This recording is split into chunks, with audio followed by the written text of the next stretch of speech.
started getting interested in Rubik's Cubes when I was a senior in high school. I saw someone that had one and I just started playing with it and it seemed pretty cool, so I wanted to learn how to solve it. Generally, my experience with Rubik's Cubes is when you first learn how to solve the Rubik's Cube, you feel like the man. The first time I ever solved it, I was sitting in class in high school. I solved it and I just went, yeah! Yeah! I got so happy, and then I just started bringing it to class for every day for months and months, and my teachers would be like, you know, alright, stop playing with the Rubik's Cube. And then after a while, just nobody gives a crap that you can solve the Rubik's Cube. You want to solve the Rubik's Cube because you think it'll be cool.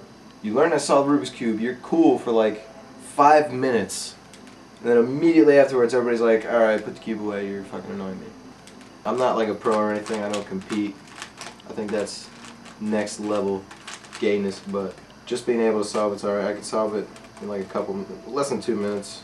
It's not impressive at all, but I think it's cool because there's some people who can solve the normal Rubik's Cube, but they don't know how to solve the other ones that I got. So even though I'm not like a speed cuber, I'm bicubual. Like bilingual, no, that only means two. I'm multi-cubual. I solve multiple cubes. So it makes me feel cool. Oh, fuck!